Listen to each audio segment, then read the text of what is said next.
नमो भगवते तस्मै कृष्णायाद्भुतकर्मणे रूपनाम विभेदेन जगत्क्रीडति यो यतः सच्चिदानन्दरूपाय विश्वोत्पत्त्यादि हेतवे तापत्रय विनाशाय श्रीकृष्णाय वयं नमः। पुष्टिमार्गीय सर्वज्ञः करुणारसपूरितः श्रेष्ठफलप्रदाता च तस्मै श्री गुरुवे नमः। तो आज शनिवार के सत्संग में आप सभी वैष्णवों का स्वागत है। और आज बहुत ही आनंद की बात है कि वैष्णवों की वार्ता का सत्संग करने के लिए आज हम सब एकत्रित हुए हैं। और आज 84-252 वैष्णव, उनके चरित्र में से हम शिक्षा ग्रहण करेंगे कि किस प्रकार एक वैष्णव को अपना जीवन जीना है। जो आपने देखा होगा, हमारे सत्संग का मुख्य शीर्षक है आज के शनिवार के सत्संग का कि पुष्टि मार्ग को जीवन में कैसे जिए, वो आज हमारा सत्संग का शीर्षक है। तो पुष्टि मार्ग को जीवन में जीने के लिए, श्री महाप्रभु जी के सिद्धांतों को जीवन में जीने के लिए, ये जो 84-252 वैष्णव हैं, उनका हमें संग करना पड़ेगा। भगवदियों की वार्ता का सत्संग करेंगे जिससे हम पुष्टि मार्ग को पढ़ें, साथ में जिए, क्योंकि दोनों वस्तु आवश्यक है। श्री महाप्रभु जी के जो ग्रंथ हैं, षोडश ग्रंथ, निबंध, सुबोधनी जी, वो सब पढ़ने भी ज़रूरी है, आवश्यक है। साथ में ग्रंथ को पढ़ के उन ग्रंथों की में जो आज्ञा श्री महाप्रभु जी ने की है, जो हमें सब बातें समझाई हैं, उन सभी बातों को अपने जीवन में हमें उतारना है। तो वो तो सत्संग से ही हो सकता है। वैष्णव की वार्ता का जितना अधिक हम सत्संग करेंगे, उससे हमारा जो भाव है वो शुद्ध होगा, हमारा अंतःकरण शुद्ध होगा, और फिर शुद्ध हृदय में साक्षात भगवान कृष्ण आप पधारेंगे। तो सत्संग की तो बहुत आवश्यकता है, और इसी भाव से आज हमें सत्संग करना है कि कुछ भगवत भाव हमारे अंदर प्रकट करें, और जो भगवत भाव रहा हुआ है उसको और बढ़ाएं।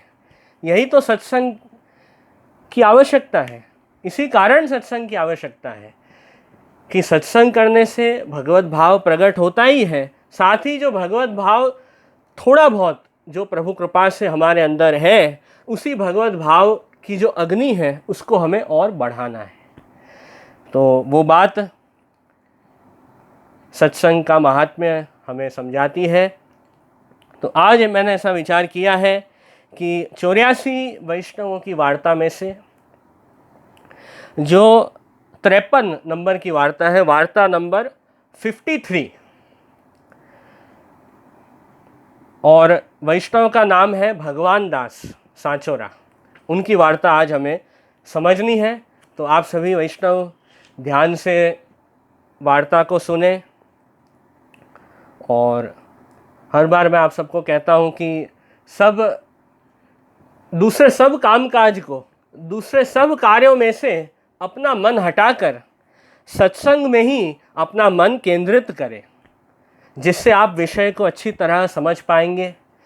क्योंकि मन आपका होगा तो आप सब बात समझ पाएंगे। अब कान से तो सत्संग सुन रहे हैं, पर मन में तो कोई अलग ही विचार चल रहे हैं। तो आप भले कान से सुनोगे, फिर भी आपके अंदर वो बात नहीं उतरेगी। वो कब उतरेगी? जब आप एक चित्त से, एक तन्मय होकर, पूरे ध्यान से आप सुनोगे, तब वो जो विषय है, वो जो बातें हैं, वो आपके अंदर जाएगी। फिर एक बार आपके हृदय में वो बात गई, फिर कहीं बाहर नहीं जा सकती है। तो अपनी कान, अपना मन, सभी इंद्रिय के साथ आपको सत्संग ध्यान से सुनना है। अब श्री आचार्य जी महाप्रभु उनके सेवक भगवान दास सांचोरा ब्राह्मण तिनकी वार्ता को भाव कहते हैं। वैष्णव का नाम है भगवान दास सांचोरा। भाव प्रकाश ये नीला में भगवान दास ललिता जी की सखी हैं, इनको नाम नीला में सुंदरी है। अब भाव प्रकाश में शहराय जी समझाते हैं कि प्रभु की नित्य लीला में ये जो वैष्णव हैं भगवान दास जी, वे ललिता जी की सखी हैं और उनका नाम सुंदरी है नित्य लीला में। अब इनका भूतन के ऊपर जन्म हुआ, सो गुजरात में राजनगर के पास एक गांव है, तहाँ जन्मे। राजनगर अभी जो अहमदाबाद गांव है उसी का पुराना नाम राजनगर है। तो राजनगर के पास ही इनका जन्म हुआ और थोड़े बड़े हुए। बाल्यकाल से भगवान दास जी को पढ़ने में बहुत रुचि थी। तो 8 वर्ष के हुए और एक पंडित के पास पढ़ने गए। उनको मन में बहुत इच्छा थी कि मुझे जानना है, मुझे अपने जो शास्त्र हैं उनको समझना है, मुझे सीखना है, मुझे ज्ञान प्राप्त करना है। ऐसी रुचि ज्ञान प्राप्ति के लिए, ऐसी जिज्ञासा भगवान दास जी के अंदर रही है बचपन से। 8 वर्ष के थे, गुरु जी पंडित जी के पास गए पढ़ने और पंडित जी भी बहुत अच्छी तरह ध्यान से उनको सब पढ़ाते। बहुत वर्षों तक भगवान दास जी ने अध्ययन किया पंडित जी के पास और बचपन से ही उनके अंदर ये संस्कार थे, शास्त्र का ज्ञान प्राप्त मैं करूं। बचपन से ही ये संस्कार उनके अंदर रहे हैं और उसमें वो प्रवृत्त हुए हैं। बहुत वर्षों तक उन्होंने पढ़ाई की। फिर करीब 10-12 वर्षों तक पढ़ाई चली। फिर एक बार उनके जो पंडित जी थे भगवान दास जी के गुरु जी, वो जा रहे थे द्वारका रणछोड़ जी के दर्शन करने। तो भगवान दास ने सोचा कि मैं भी इनके साथ चला जाता हूँ, मैं भी प्रभु के दर्शन कर लूँगा। तो भगवान दास जी भी आते हैं पंडित जी के साथ द्वारका। वहाँ पे उन्होंने श्री रणछोड़ जी के दर्शन किए और उस समय महाप्रभु श्री वल्लभाचार्य जी आप द्वारका में ही विराज रहे थे। तो ये जो पंडित जी हैं उनकी मुलाकात श्री महाप्रभु जी से होती है, श्री महाप्रभु जी से मिलते हैं और पंडित हैं, उनको तो यही इच्छा रहती है कि कोई विद्वान मिले, उनसे मैं चर्चा करूं। तो शास्त्र की जो चर्चा है वो ये पंडित जी ने श्री महाप्रभु जी से शुरू की। महाप्रभु जी के पास आए और चर्चा शुरू की। शास्त्र की सब बात महाप्रभु जी के साथ करने लगे, चर्चा करने लगे और श्री महाप्रभु जी से चर्चा कर रहे हैं। श्री महाप्रभु जी तो वाक्पति हैं, वाणी के पति हैं, इसलिए आपके साथ चर्चा करने में पंडित जी निरुत्तर हो गए। श्री महाप्रभु जी ने ऐसे ऐसे प्रश्न उनके सामने रखे, ऐसे ऐसे शास्त्रों के प्रमाण श्री महाप्रभु जी ने उनको दिए कि वो पंडित जी कुछ बोल ही नहीं पाए, निरुत्तर हो गए, कुछ भी उत्तर श्री महाप्रभु जी को नहीं दे पाए। ऐसा श्री महाप्रभु जी का प्रभाव है, ऐसे आप वाक्पति श्री वल्लभ हैं। तो पंडित जी को बहुत बुरा लगा कि मैं श्री वल्लभाचार्य जी के साथ चर्चा कर रहा था और उस चर्चा में मैं हार गया, निरुत्तर हो गया। तो पंडित जी ने सोचा कि अब तो मैं वापस काशी जाऊंगा, बनारस जाऊंगा, वहाँ जाके मैं और ज़्यादा पढ़ाई करूंगा और फिर वापस श्री वल्लभाचार्य जी श्री महाप्रभु जी के पास आऊँगा और फिर चर्चा करूँगा। ऐसा उनका भाव था। तो पंडित जी ने भगवान दास को कहा कि अरे भगवान दास, मैं तो काशी जा रहा हूँ, तुमको चलना है तो चलो मेरे साथ। भगवान दास ने कहा कि अरे अभी कल ही तो हम आए हैं, मुझे तो ऐसी इच्छा है कि यहाँ द्वारका में रहूँ, श्री रणछोड़ जी के दर्शन करूँ, सेवा करूँ। 1 महीना मुझे तो यहीं रहना है द्वारिका में, अभी मुझे वापस नहीं जाना है। ऐसे भगवान दास ने कह दिया। पंडित जी ने कहा ठीक है, आप तुमको यहाँ रहना तो रहो, मैं तो जा रहा हूँ बनारस। तो पंडित जी चले जाते हैं काशी और भगवान दास वहाँ द्वारका में रहते हैं।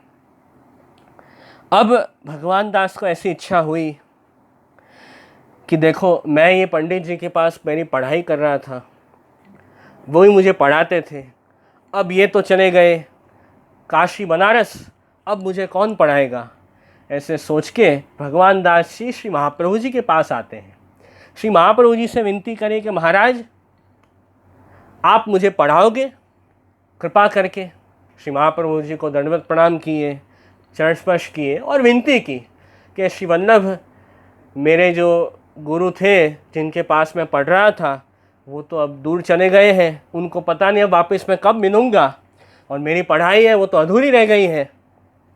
तो मेरी ऐसी इच्छा है कि मुझे और आगे पढ़ना है, शास्त्र और आगे सीखने हैं। तो हे श्री वल्लभाचार्य जी क्या आप मुझे पढ़ाओगे। ऐसे भगवान दास ने श्री महाप्रभु जी से विनती की। तब श्री आचार्य जी महाप्रभु आप कहे तुम बहुत पढ़ी के क्या करोगे। उन्होंने श्री महाप्रभु जी को पूछा आप मुझे पढ़ाओगे। श्री महाप्रभु जी ने कहा कि अरे भगवान दास तुम बहुत पढ़ के क्या करोगे, बताओ मुझे कि आपको क्यों पढ़ना है। आपने कहा कि मुझे पढ़ाई करनी है, शास्त्र समझने हैं, तो उसका क्या प्रयोजन है, क्यों आपको पढ़ाई करनी है। तो भगवान दास ने कही महाराज बहुत पढ़े हो तो बहुत द्रव्य कमाऊं, जहाँ तहाँ पंडितन की सभा में मेरो आदर होए। जो कोई चर्चा शास्त्र की करे तासों में वाद करूं, संसार में बहुत पूजा होए। भगवान दास जी ने श्री महाप्रभु जी को जवाब दिया कि श्री वल्लभ मैं तो ये चाहता हूँ कि मैं बहुत अच्छी पढ़ाई करूँ, तो जहाँ भी मैं पंडितों के बीच में जाऊँ, जहाँ भी ज्ञानियों के बीच में जाऊँ, वहाँ पे मेरा सम्मान हो, वहाँ पे मुझे सब अच्छी तरह आदर करें, मेरा सत्कार करें, शास्त्र की चर्चा में सबके साथ करूँ, सबसे जीतूँ, संसार में मेरी पूजा हो, द्रव्य मिले, यश मेरा बढ़े। तो इसलिए मैं चाहता हूँ कि मैं पढ़ाई करूँ, विद्वान बनूँ, जिससे सब मुझे पूछे, मेरा सत्कार बढ़े। ऐसे भगवान दास ने कहा श्री महाप्रभु जी को। महाप्रभु जी ने ये सब बात उनकी सुनी। सुन के फिर श्री महाप्रभु जी ने अब उनको सच्चा ज्ञान दिया। श्री वल्लभ ने उनको समझाया कि तब श्री आचार्य जी कहे कि विद्या पढ़ी के दो ही फल होते हैं। विद्या आप पढ़ते हो, ज्ञान प्राप्त करते हो, उससे दो फल होते हैं। क्या फल होते हैं। पहली बात तो श्री महाप्रभु जी ने बताई कि विद्या पढ़े शास्त्र बाँचे, सो शास्त्र है सो शीतल जल रूप है।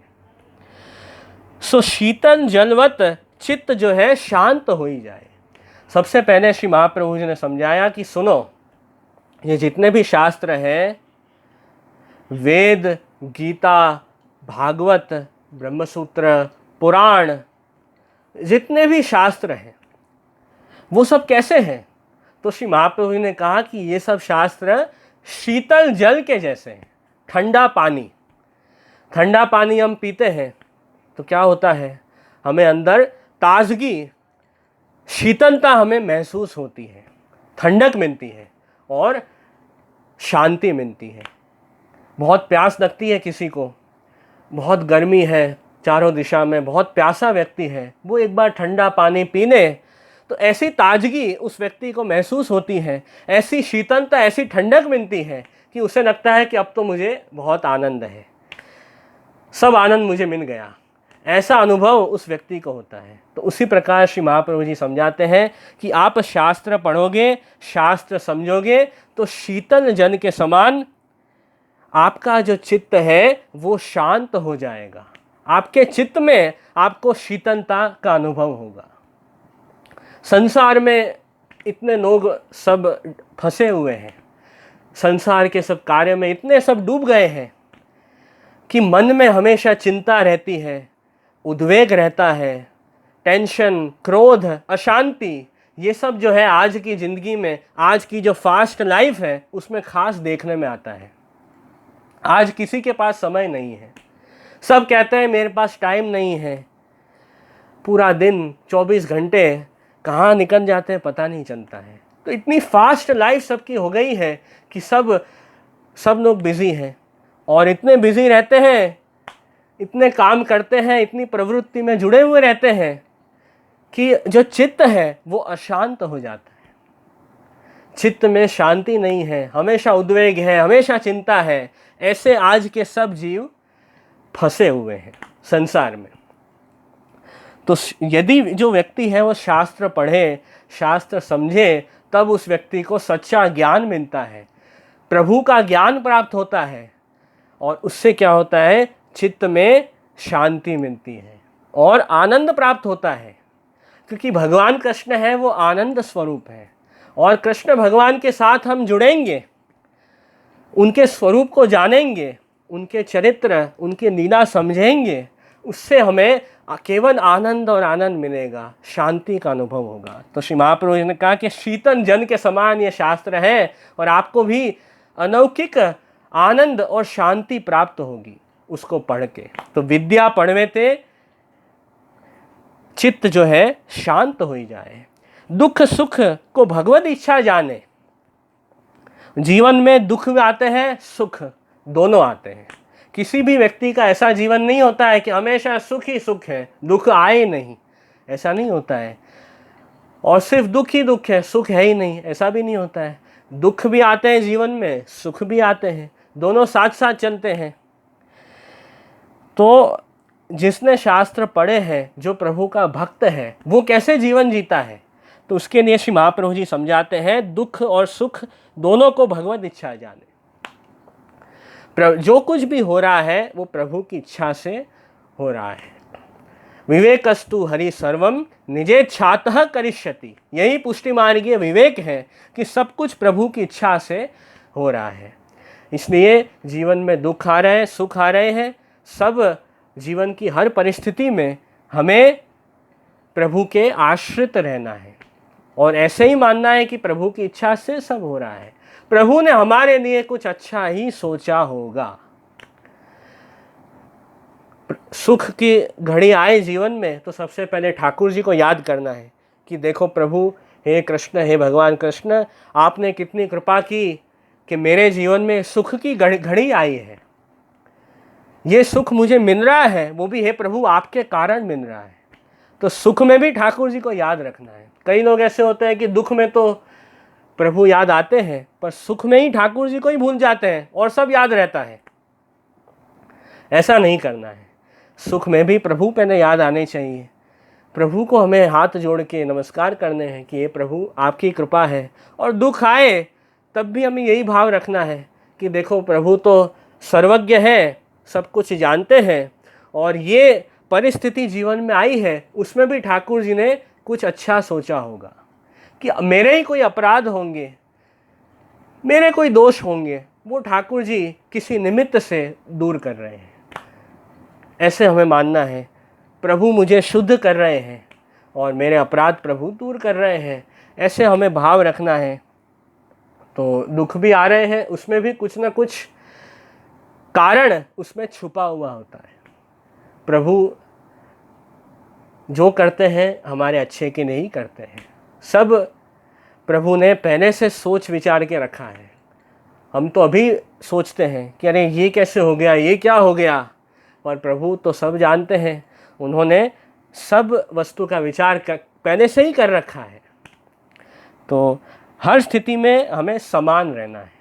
दुख हो तो दुख और सुख दोनों में मन को शांत रखना है। ऐसे यहाँ पे कह रहे हैं, जगत में जीव मात्र में भगवत बुद्धि होए। प्रत्येक जीव में हमें भगवत भाव रहे कि देखो ठाकुर जी की सृष्टि है और जितने भी जीव हैं प्रभु के ही सब जीव हैं, ऐसा हमें भगवत भाव रखना है। प्रभु के ही सब अंश हैं, प्रभु की सृष्टि है, ऐसे भगवत भाव प्रत्येक जीव में हमें रखना है। दैन्यता, दीनता रखनी है। संतोष, निर्मलता, क्रोधाधिक रहित होए, भगवान के आश्रित होए, तो वाको पढ़नो सफल होए, याहू लोक में और परलोक दोनों में सुख पावे। ऐसे श्री महाप्रभु जी आज्ञा करते हैं कि जिस व्यक्ति ने शास्त्र पढ़े हैं, शास्त्र जिसने समझे हैं, उस व्यक्ति के अंदर सबसे पहले तो दीनता आनी चाहिए, दैन्यता का भाव आना चाहिए कि मैं प्रभु का दास हूँ, प्रभु मेरे स्वामी हैं और मैं जो कुछ कर रहा हूँ प्रभु की आज्ञा से कर रहा हूँ, और जो कुछ भी मैं कर पा रहा हूँ वो प्रभु की कृपा से कर पा रहा हूँ। ऐसी दीनता हमें रखनी है, संतोष रखना है। जो कुछ भी प्रभु ने दिया है उसमें संतोष हमें रखना है। और प्राप्तम सेवेत निर्मम, जो कुछ भी प्रभु ने दिया है उससे ही संतोषपूर्वक प्रभु की सेवा करनी है। और हमारा जो हृदय है वो निर्मल हो जाता है, क्रोध इत्यादि जो दुर्गुण हैं वो हमारे अंदर से निकल जाते हैं। तो ये और भगवान के आश्रित हो, और जीव जो है भगवान को अपना रक्षक मानता है। ऐसे सब अच्छे भाव हमारे अंदर आते हैं तो श्री महाप्रभु जी आज्ञा कर रहे हैं कि शास्त्र पढ़ना सफल हुआ, या ये लोक और परलोक दोनों में सुख पावे, ऐसे श्री महाप्रभु जी ने कहा।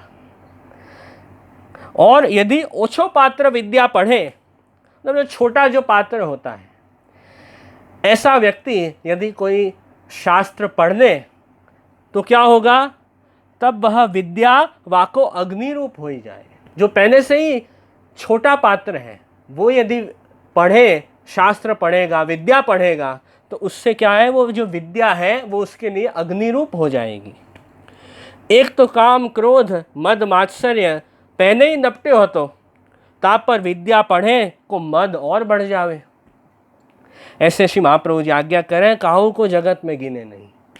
जो छोटा पात्र है वो विद्या शास्त्र पढ़ेगा तो उससे क्या होगा, वो व्यक्ति पहले से ही क्रोध, अहंकार, मात्सर्य, काम ऐसे खराब दुर्गुणों से भरा हुआ है। ऐसा व्यक्ति पढ़ लेगा थोड़ा बहुत तो उसके अंदर ऐसा भाव, उसके अंदर जो अहंकार है वो तो और बढ़ जाएगा। सो काहू को जगत में गिने नहीं, ऐसा अभिमान उसके अंदर आ जाएगा कि किसी को भी गिनेगा ही नहीं, मैं ही सर्वश्रेष्ठ हूँ, दूसरे सब तो बहुत छोटे हैं, दूसरे सब लोग की तो कोई कीमत नहीं है, मैं ही सबसे बड़ा हूँ, ऐसा भाव व्यक्ति के अंदर आ जाएगा। तो जो छोटा पात्र है जिसके अंदर पहले से ही ये सब दुर्गुण भरे हुए हैं, वो यदि शास्त्र थोड़ा बहुत समझ भी लेगा तो उससे तो उसका अहंकार और बढ़ जाएगा, और अभिमान बढ़ने से वो जो विद्या है वो उससे अग्नि के जैसे उस व्यक्ति को ही जला देगी, उसको भस्मीभूत कर देगी। तो श्री महाप्रभु ने समझाया कि विद्या पढ़े ते दो फल प्राप्त हो। कोई व्यक्ति शास्त्र पढ़े, शास्त्र समझे, उससे दो फल होते हैं। एक तो वो शास्त्र, वो विद्या शीतल जल के समान भी हो सकती है, शीतल जल के समान आपके चित्त में शांति और आनंद आपको देगी। दूसरा, वही विद्या अग्नि रूप हो जाएगी। यदि अपने अंदर अभिमान बढ़ जाएगा, शास्त्र पढ़ने से अहंकार बढ़ जाएगा, तो वही विद्या अग्नि रूप हो जाएगी और हमें जला देगी, हमारा पतन होगा, हमारा अकल्याण होगा। तो श्री महाप्रभु जी यही समझा रहे हैं कि आपने शास्त्र पढ़े हैं, उसका फल क्या होना चाहिए कि पढ़ाई, शास्त्र पढ़ने से, सब ग्रंथ पढ़ने से, श्री महाप्रभु जी के भी जो ग्रंथ हैं वो पढ़ने से, भागवत जी, भगवत गीता, ये सब पढ़ने से आपके अंदर दीनता आनी चाहिए, हम्बलनेस आनी चाहिए आपके अंदर, और अहंकार है वो दूर होना चाहिए। तो शास्त्र और विद्या जो है आपको सही दिशा में ले जा रहे हैं। यदि पढ़ने से, शास्त्र पढ़ने से आपका अहंकार बढ़ जाता है तो ऐसी पढ़ाई कोई काम की नहीं, सब पढ़ाई धूल में गई। ऐसे श्री महाप्रभु जी यहाँ समझा रहे हैं। तो पुष्टि मार्ग की सबसे पहली सीढ़ी है दीनता, दैन्यता, और दीनता ही प्रभु की प्रसन्नता का सबसे बड़ा साधन है। आचार्य चरणैः ही उक्तम दैन्यम त्वत्तोष साधनम। यदि आपको प्रभु को प्रसन्न करना है तो सबसे पहले दीनता का भाव हृदय में लाना चाहिए, निस्साधनता का भाव कि मैं कुछ भी नहीं कर पा रहा हूँ, जो कुछ मैं कर पा रहा हूँ वो ठाकुर जी मुझसे करवा रहे हैं। ये भाव आपके अंदर आया तो वही सच्ची दीनता है। मैं जो कुछ भी सेवा कर रहा हूँ, सत्संग कर रहा हूँ, श्री महाप्रभु जी के ग्रंथ समझ रहा हूँ, ये सब प्रभु की कृपा और श्री महाप्रभु जी की कृपा है। आपकी कृपा के बिना तो मैं कुछ नहीं कर पाता। ऐसी दीनता हमारे अंदर होनी चाहिए। ऐसा भाव हमारे अंदर आएगा तो जो शास्त्र है, जो अलौकिक ग्रंथ है, वो हमें शीतल जल के जैसे हो जाएंगे। और यदि अहंकार आ गया हमारे अंदर पढ़ाई करने से कि मैं सब जानता हूँ, मैंने सब श्री महाप्रभु जी के ग्रंथ पढ़ लिए हैं, मैं भागवत जी जानता हूँ, दूसरे किसी को तो कुछ ज्ञान ही नहीं है, दूसरे सब वैष्णव तो कुछ नहीं जानते हैं, सब अज्ञानी हैं, मैं सर्वश्रेष्ठ हूँ, मैं सब जानता हूँ, मैं ही सबसे बड़ा ज्ञानी हूँ, ऐसा अहंकार आ गया तो व्यक्ति का पतन निश्चित है। फिर तो व्यक्ति को कोई नहीं बचा सकता है। दूसरों का तिरस्कार करे, क्योंकि व्यक्ति एक बार अभिमानी हो जाता है। अहंकारी व्यक्ति क्या करता है? दूसरे का तिरस्कार करता है कि तुम सब छोटे हो, मैं बड़ा हूँ, मैं समझदार हूँ। ऐसे दूसरों का ऐसा तिरस्कार करें, दूसरों को तड़छोड़ें, तो ये सब तो बहुत गलत बात है। ऐसे खराब भाव हमारे अंदर कभी भी नहीं आने चाहिए। हमारे अंदर हमेशा शुद्ध भाव होने चाहिए। ऐसे खराब भाव हृदय में होंगे तो प्रभु तो कभी नहीं पधारेंगे हृदय में। ठाकुर जी तो दूर पधारेंगे कि ऐसे व्यक्ति के अंदर मुझे रहना ही नहीं है। तो हमेशा अच्छा भाव हमारे अंदर होना चाहिए। ये सब बात श्री महाप्रभु जी ने उनको समझाई है। तो ऐसा व्यक्ति जो रात्रि दिन अहंकार रूपी अग्नि में जन्यो करे, सो यह लोक में जीव दुखी रहे और परलोक में हूँ नरक को पावे। श्री महाप्रभु ने कहा ऐसा जो अहंकारी व्यक्ति है वो ये लोक में तो दुखी होगा ही, साथ ही देह छूटने के बाद परलोक में भी उसको बहुत दुख प्राप्त होंगे। ऐसे श्री वल्लभ ने समझाया है। और हमारे संस्कृत में भी एक बहुत अच्छा नीति का श्लोक है, सुभाषित है, विद्या ददाति विनयम विनयाद याति पात्रताम। कि विद्या जो है उससे हमारे अंदर विनम्रता आनी चाहिए। पढ़ाई करने से व्यक्ति जो है झुकना चाहिए, वही विद्या की सच्ची सार्थकता है। कि आपने पढ़ा है, आपने शास्त्र को समझा है, तो उसका फल क्या आना चाहिए? कि ठाकुर जी के आगे, गुरु के आगे आपका मस्तक जो है झुकना चाहिए। यही सबसे बड़ा फल है शास्त्र पढ़ने का। विद्या ददाति विनयम। व्यक्ति जो है विनम्र बनना चाहिए, विनयशील बनना चाहिए। और विनयाद याति पात्रताम। और विनयता हमारे अंदर आएगी, उससे जो व्यक्ति है उससे पात्रता हमारे अंदर आती है। व्यक्ति मनुष्य योग्य बनता है। विनयशील जो व्यक्ति है वही सच्चा पात्र, योग्य पात्र माना जाता है। आप देखोगे कि वृक्ष होता है, पेड़, फल फूल से जो भरा हुआ वृक्ष है वो झुकता है। फल फूल का जो भार है उससे वो वृक्ष, पेड़ नीचे झुकेगा। और जिस वृक्ष में फल फूल नहीं है वो तो ऐसे ही खड़ा रहेगा, वो नहीं झुकेगा।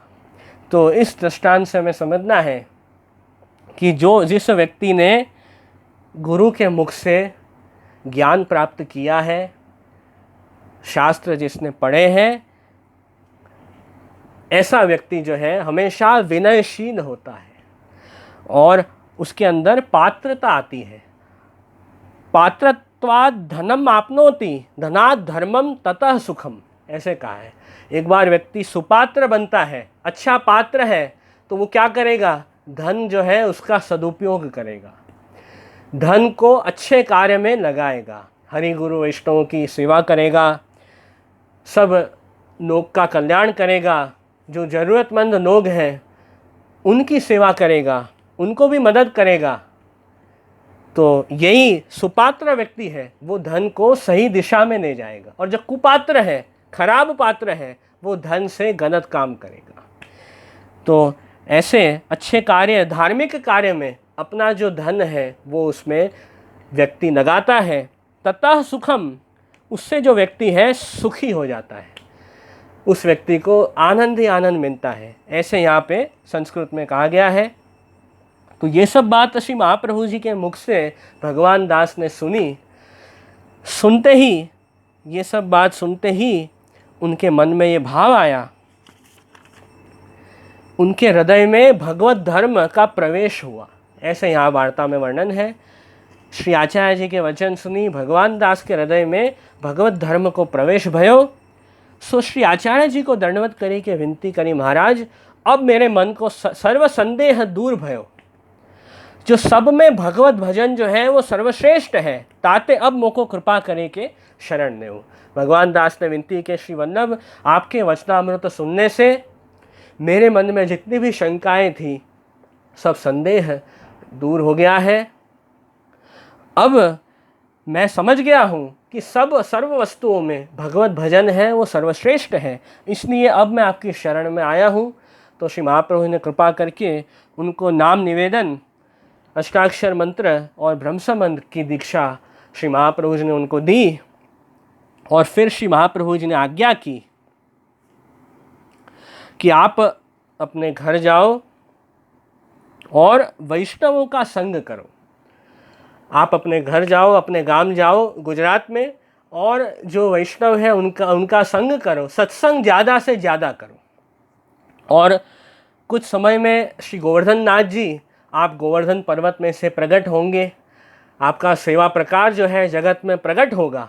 फिर कुछ वर्षों के बाद तहाँ तुम जाए श्री गुसाई जी की आज्ञा प्रमाण सेवा करियो। श्री महापुरुष ने कहा कि कुछ समय बाद, कुछ वर्षों बाद आप श्री गोवर्धन पर्वत पर जाना, वहाँ श्री गुसाई जी उस समय पे विराज रहे होंगे और श्री गुसाई जी की आज्ञा अनुसार आपको श्रीनाथ जी की सेवा करनी है। जो गोवर्धन पर्वत पे प्रभु विराजते हैं सबके उद्धार के लिए, उनकी सेवा ही आपको करनी है।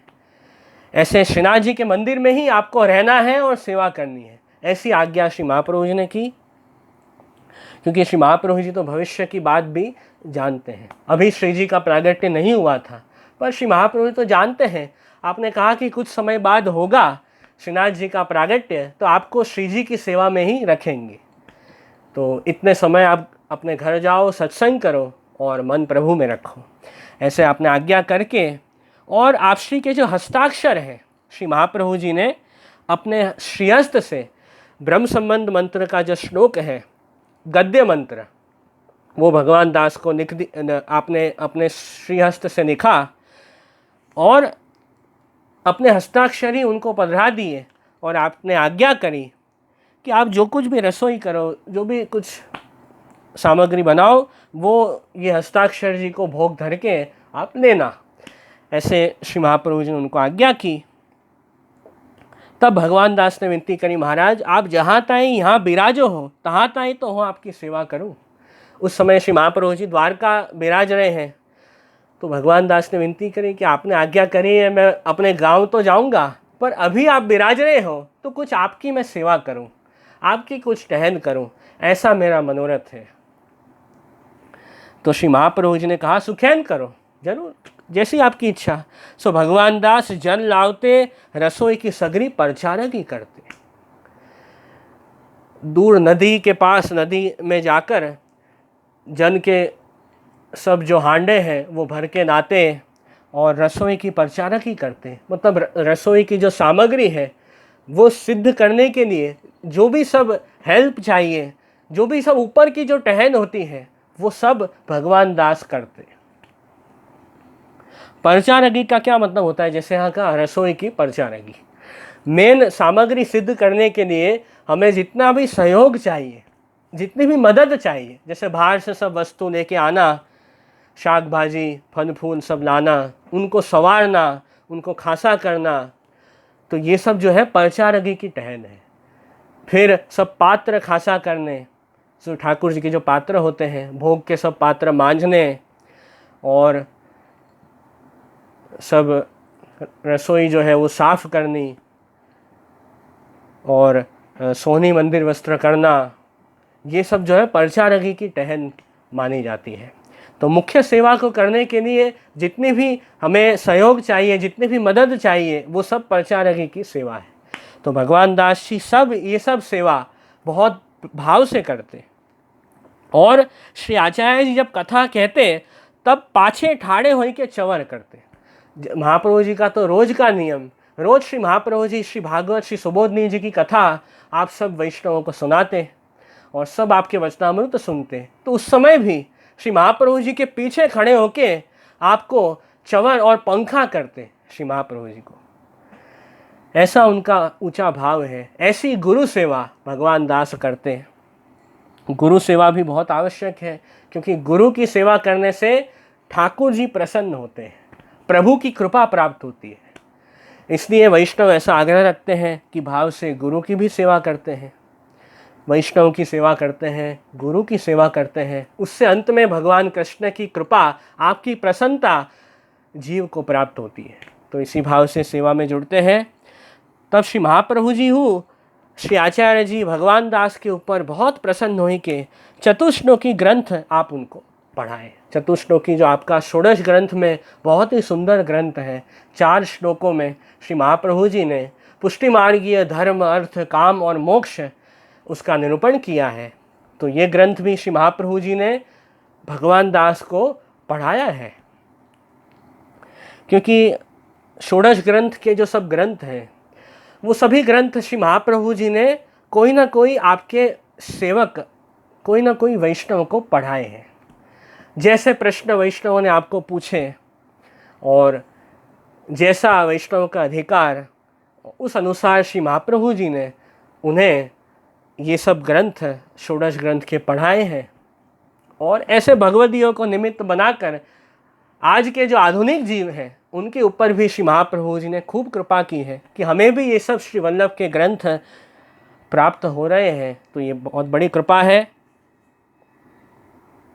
और श्री महाप्रभु जी ने आज्ञा करी कि पहले तेरो मन पढ़वे में रहो, अब तो को वेद पुराण भागवत सबको अर्थ स्फुरेगो।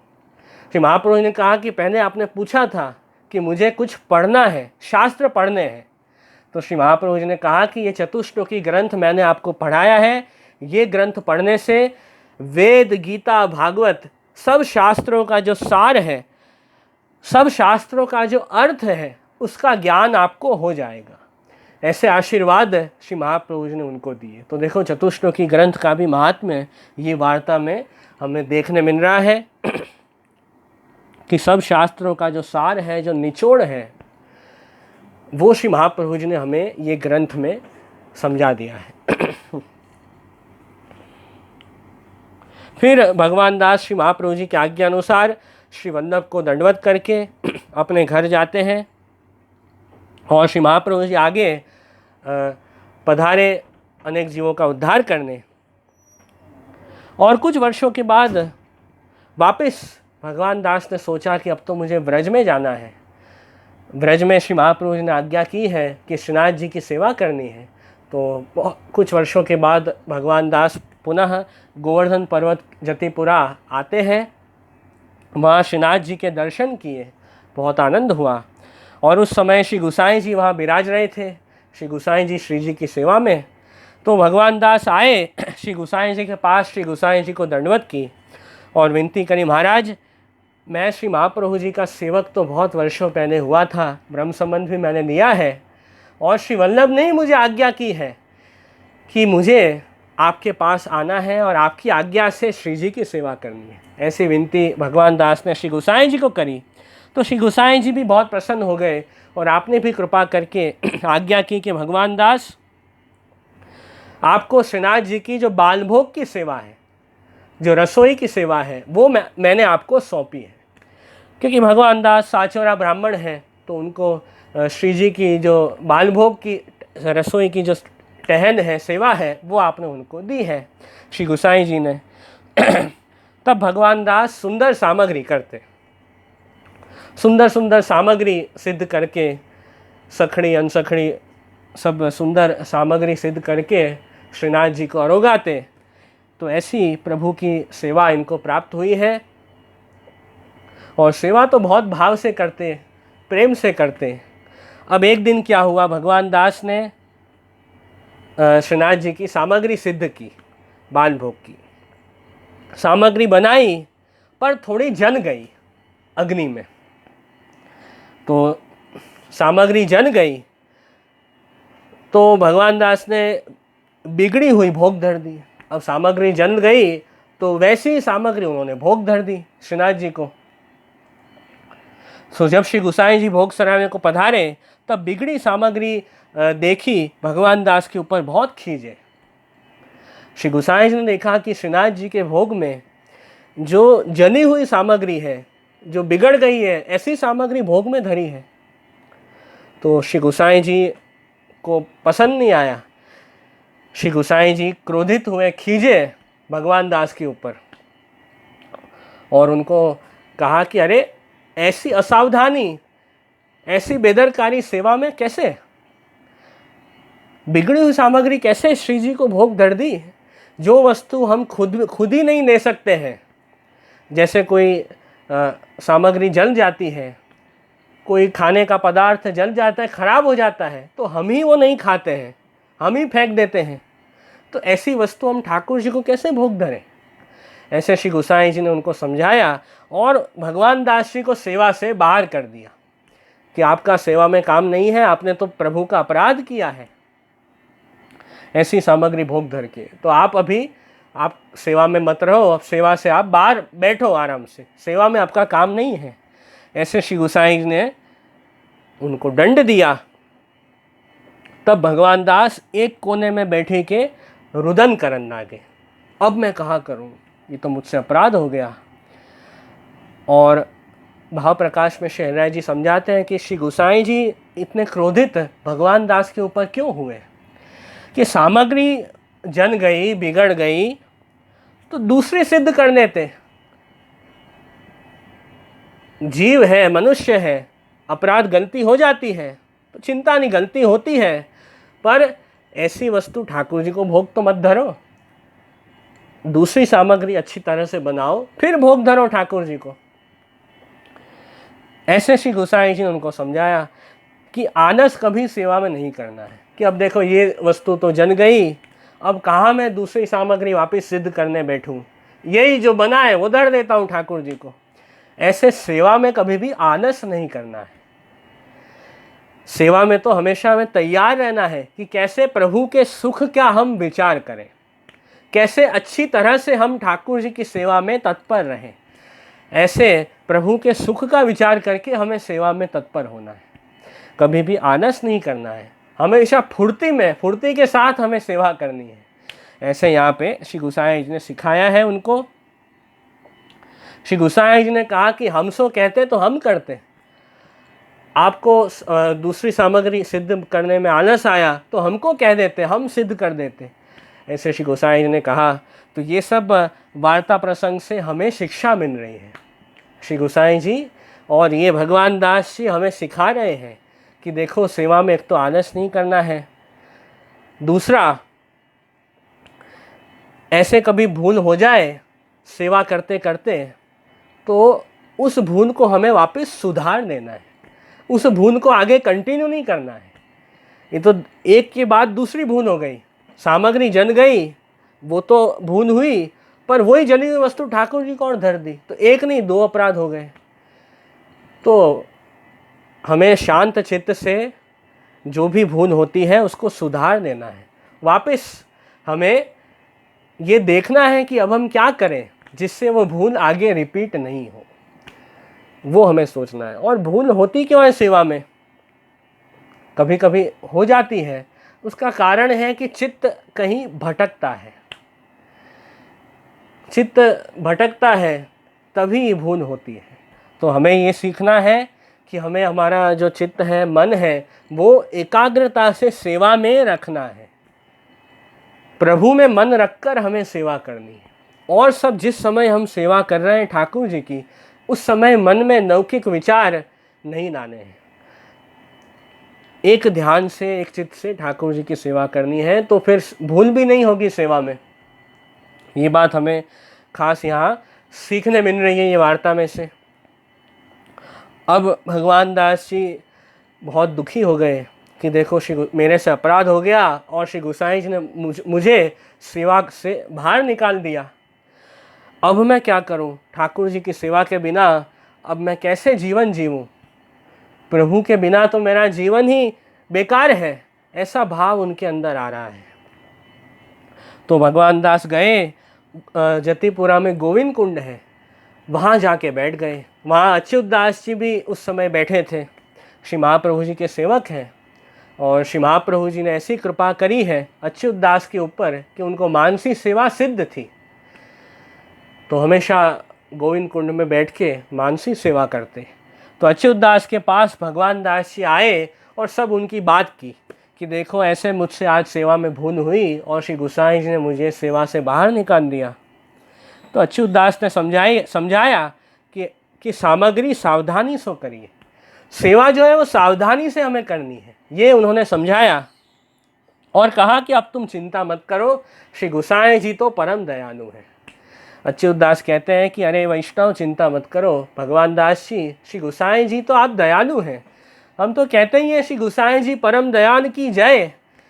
तो श्री गोसाई जी कभी भी जीव का अहित नहीं करेंगे, आप चिंता मत करो, ऐसे कह दिया। फिर उसी दिन श्री गोसाई जी आप गोविंद कुंड के ऊपर आप अपनी मध्याह्न की संध्या करने पधारे, संध्या वंदन करने पधारे।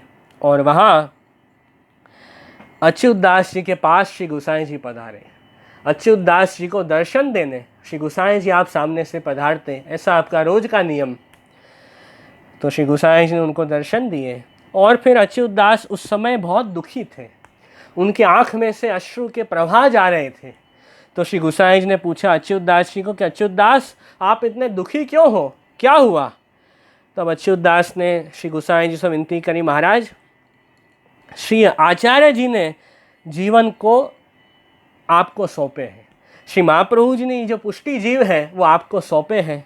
और जीव तो आपने तो बहुत जीवों का अंगीकार किया है, और जीव है वो तो दोष से भरे हुए हैं, और अनेक दोष जीव के अंदर भरे हैं, जीव स्वभाव से दुष्ट है। अब जीव के यदि दोषों के ऊपर आप दृष्टि करोगे तो जीव का उद्धार कैसे होगा? ऐसे अच्युत दास ने श्री गोसाई जी से विनती करी। तब श्री गोसाई जी ने कहा, अच्युत दास जी को कहा कि अरे अच्युत दास तुम चिंता मती करो, मैंने तो भगवान दास को शिक्षा देनी है। श्री गोसाई जी कहते हैं कि मैंने तो उनको दंड इसलिए दिया है कि वो समझे, उनको मैंने शिक्षा दी है कि भविष्य में कहीं ऐसा अपराध वापस न हो जाए, इस कारण मैंने उनको दंड दिया है। ऐसे श्री गोसाई जी ने आज्ञा करी, उनका खराब, उनका बुरा तो मैंने सोचा ही नहीं है, ऐसे श्री गोसाई जी कह रहे हैं। श्री गोसाई जी के मन में किसी भी वैष्णव के लिए कभी भी खराब भाव नहीं होता है। श्री गोसाई जी तो आप ईश्वर हैं, आप प्रभु हैं, प्रभु के मन में कभी भी जीव जैसा भाव, खराब भाव नहीं होता है।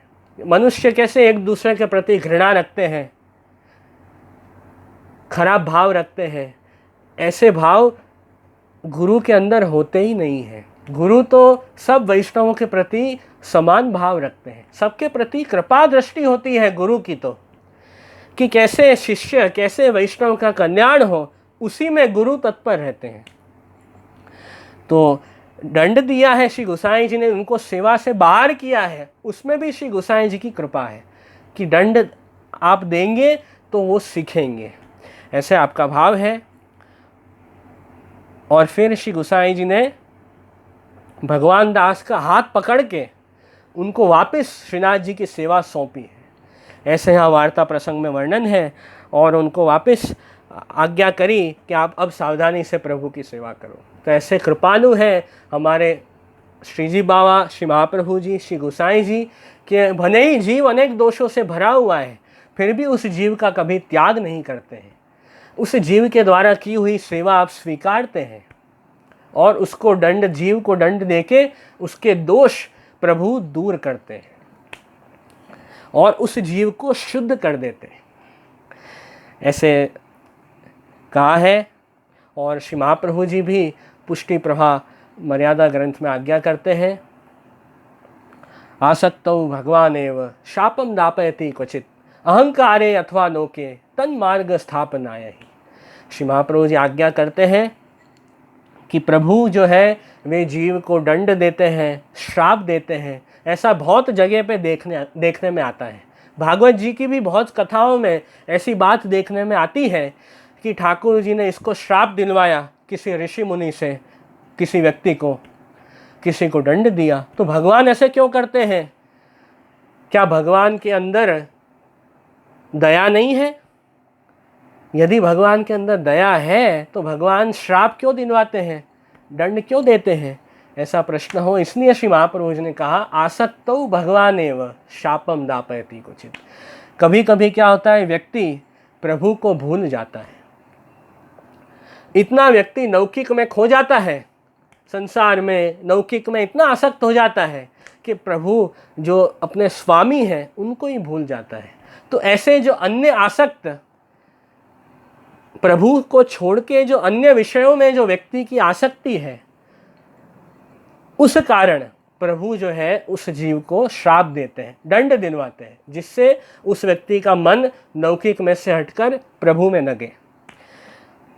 जैसे आती है भागवत जी में नलकूबर और मणिग्रीव की कथा, कि नलकूबर मणिग्रीव बहुत उन्होंने मदिरा पान कर लिया, अप्सराओं के साथ रहते और ऐसे लौकिक विषयों में खो गए कि प्रभु को भूल गए। तो नारद जी ने देखा कि ये कैसे ठाकुर जी को भूल गए, तो उनको श्राप दिया कि आप भूतन पे जाओ, आपका जन्म होगा, आप वृक्ष बन जाओगे, पेड़ बन जाओगे। फिर उनको रियलाइज़ हुआ, नलकूबर मणिग्रीव को नारद जी की शरण में गए। नारद जी ने कहा कि जब कृष्ण अवतार होगा तब भगवान कृष्ण आपका उद्धार करेंगे। तो उनको भी उनकी इतनी विषय आसक्ति बढ़ गई नलकूबर मणिग्रीव की कि उनको ठाकुर जी ने नारद जी द्वारा दंड दिलवाया और फिर उनकी आसक्ति छुड़वाई और उनको शुद्ध बनाया। कभी व्यक्ति अहंकारी हो जाता है, अहंकार में सब कुछ भूल जाता है। जैसे चित्रकेतु की कथा आती है भागवत जी में कि वो भक्त थे भगवान के बहुत बड़े, पर उनको बहुत अभिमान हो गया। उस कारण पार्वती जी का अपराध चित्रकेतु ने कर दिया और पार्वती जी के लिए खराब शब्द बोल दिए, शिव जी के लिए खराब शब्द बोल दिए अपने मुंह से। उस कारण प्रभु ने पार्वती जी के द्वारा उनको श्राप दिलवाया, जिससे उनको नेक्स्ट जन्म में असुर बने, वृत्रासुर। फिर भी प्रभु ने उनको शुद्ध करके वृत्रासुर योनि प्राप्त हुई, पर उसमें भी प्रभु ने उनको बाद में भक्ति का दान देके उनको वापस शुद्ध कर दिया। ऐसी कई कथा आती है भागवत जी में। और कई बार लोक में मर्यादा स्थापन भगवान को करनी होती है, लोक में डिसिप्लिन भगवान को स्थापित करना होता है, इसलिए आप श्राप दिलवाते हैं, दंड देते हैं प्रभु। ये सब बात श्री महाप्रभु जी ने बताई है कि भागवत जी में ही कथा आती है कि इंद्रद्युम्न राजा, एक बार अगस्त्य मुनि इंद्रद्युम्न राजा के पास आए, तो इंद्रद्युम्न राजा ने न तो खड़े होकर अगस्त्य मुनि को दंडवत प्रणाम किया, न उनके चरण स्पर्श किए, ऐसे ही खड़े रहे। तो अगस्त्य मुनि ने फिर इंद्रद्युम्न राजा को श्राप दिया कि आप जो है आदर सत्कार भी नहीं कर सकते हो ऋषि मुनि का, गुरु का, तो आप कैसे राजा। ऐसे उनको प्रभु ने ही अगस्त्य मुनि के द्वारा श्राप दिलवाया और फिर नेक्स्ट जन्म में वो गजेंद्र हाथी बनते हैं और फिर भी प्रभु ने अंत में उनका उद्धार तो कर ही दिया है। तो ऐसे सब कथाएं भागवत जी में भी आती है कि भगवान जो दंड देते हैं, श्राप दिलवाते हैं, पर उसमें भी व्यक्ति का कल्याण ही छुपा हुआ होता है। व्यक्ति के अंदर रहे हुए जो दोष है, जो अशुद्धियाँ हैं, उसको प्रभु बाहर निकाल देते हैं और शुद्ध जीव को बना के प्रभु शुद्ध जीव का अंगीकार करते हैं। तो ये सब बात आई। तो उसी प्रकार भगवान दास जी को भी श्री गोसाई ने दंड दिया, सेवा से बाहर किया।